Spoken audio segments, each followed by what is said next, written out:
สามสวัสดีอาจารย์ผมชื่อถอยเอ็นเป็นนักศึกษาพยาบาลปีหนึ่งวันนี้จะมาสาธิตการซักยาเข่ากระปุกกามสิ่งให้แก่คนเจ็บก่อนอื่นต้องศึกษาข้อมูลคนเจ็บก่อนคนเจ็บชื่อนางปุณเข้มมินิวงศ์อายุ20 ปีอยู่บ้านนาโซดเมืองสาสมบูรณ์แขวงจำปาสักเขามานอนในหมอได้3 วันแล้วสาเหตุแม่นมีอาการไข้หมอเพิ่นวางยาแม่นให้การซักยา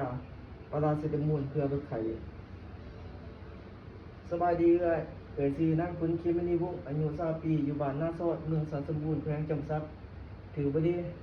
โดยโอ้ยเดี๋ยวนี้น้องจะมาซักยาให้เรื่อยเด้อเขากำสีกระปุกยาแมนยาปาราเซตามอลเพื่อลดไข้ก็คือต้องล้างมือทำสะอาดซะก่อน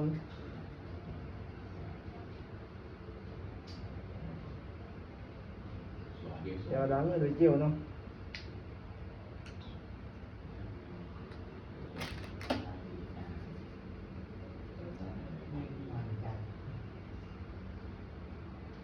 แล้วจะมาใส่ถุงมือเนาะ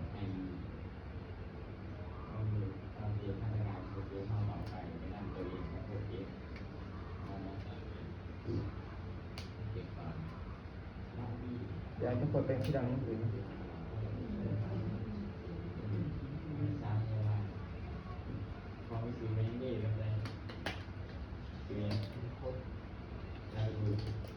แปรงกันได้เนาะ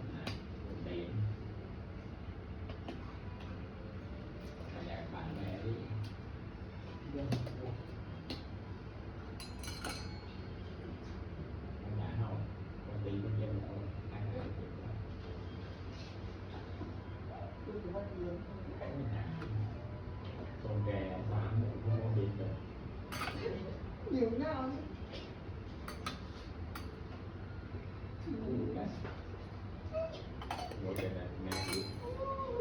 เกินมา เดี๋ยวจะปวดยิงแสดงเนาะว่าเบิดอันนี้แล้วเนี่ยถ้าเบิดอันนี้มันบ่สามารถใส่ได้เนาะเดี๋ยวต้องกดต้องเช็ดดูว่ามีหัวจิตขาดหรือว่าเบิดอันนี้ได้หรือบ่ถ้าเบิดอันนี้บ่สามารถใส่ได้เลยหลังจากนั้นจะปวดน้องสลายาเรียกว่าซื้อยาตามใบสั่งยาว่าถูกต้องเดี๋ยวดูโบเดี๋ยวมันจะมันเกี่ยวกับสักยาเดี๋ยวมาตรฐานเจ็บถือเนาะ1 ถึงยา2 1 ถึงคนเจ็บ2 ถึงยา3 ถึงขนาด4 ถึงค่าถึงเวลา6 ถึงการถูกเจ็บถึงเหตุได้บริการย่อมหับยาเนาะแล้วถือเนาะตรงนี้ใช่เนาะสร้างทีมงานเนาะแล้วจะมาตีกันเนาะตีเกมอยู่เนาะแล้วจะต้องทำทีมงานเนาะเดี๋ยวจากนั้นเนาะเราจะมาทำยาเนาะ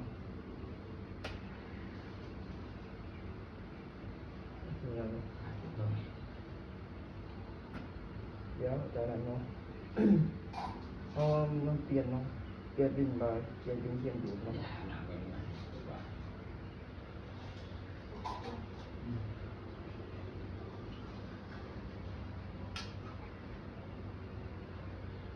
เดี๋ยวดูว่ามันยาวเนาะ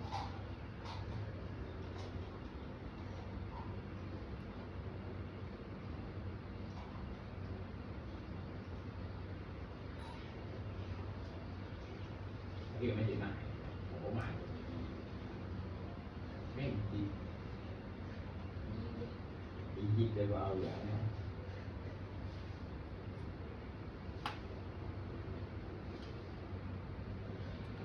จะใส่แป้งเนาะ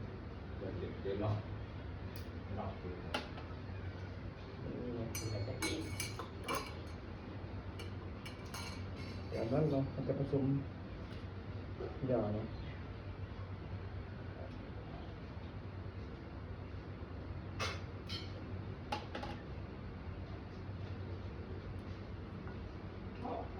สั่นเนาะใส่ยาวกันเนาะ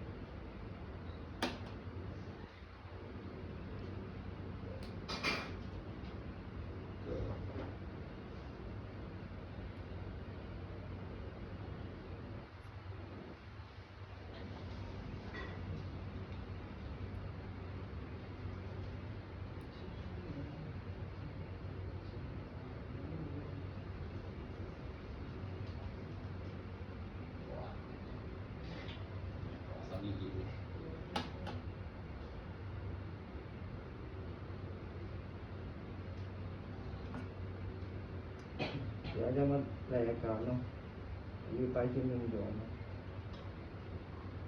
มันจะเกี่ยมของแม่คุณเจ็บเด็ดเพื่อมองพ่อหยาเด้อต่อจากเปิดบริเวณที่ว่าเขาจะซักเนาะยังน้องจะมาซักยาเขาดำสีมะกรูดเนาะเพื่อไปใช้ให้ด้วยเดี๋ยวตรงตรงวันเดิมให้ตัวความสบายแล้วจะเปิดบอลเดียวเขาจะซักก่อนเนาะเปิดบริเวณที่ซัก เดี๋ยวใส่สันทีเตาเอาหัว70เสร็จเป็นหูพวกเป็นหอยขนาดบวกประมาณ5-8 cm ก็ได้ดีถ้าปี เอา ได้ ถึงที่ ยังเขียนส่วนลด เป็นสายเลย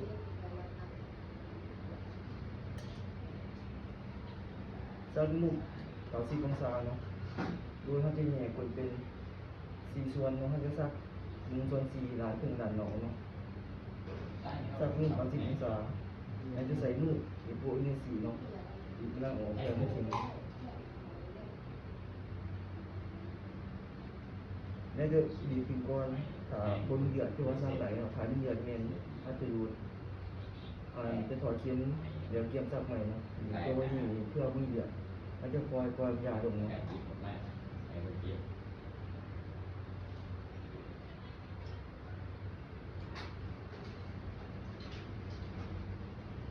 สนิทเดี๋ยวขอยังไว้เนาะ เดี๋ยวลองแข่ง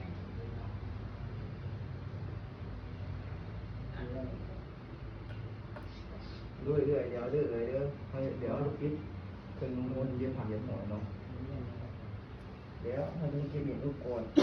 นี่เรากินทั้งกินที่เสือเนาะส่วนเกมเล็กน้องแบบมันหมดเลยเนาะ เอาว่าไง คุณเสือเดี๋ยวจะมาโผล่ผู้หญิงเนาะ ไม่มีเวลามีเวลาคือมาซอง มันเป็นงานที่เสือเนาะเดี๋ยวเบิ่งที่ตามอาการให้เย็บ15 นาทีก่อนเรามีอาการที่มีหรือบ่จะอาการเสียยาหรือบ่เดี๋ยวจะมาล้างมือเนาะ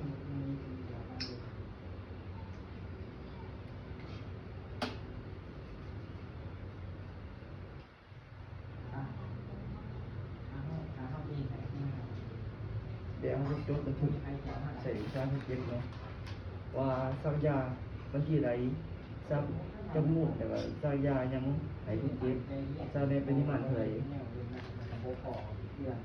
นี่ก็คือการสักยาของกรรมสิ่งครับผม แม่ อันให้เจ็บคนเจ็บเนาะ ใจวิว พอเข้าใจ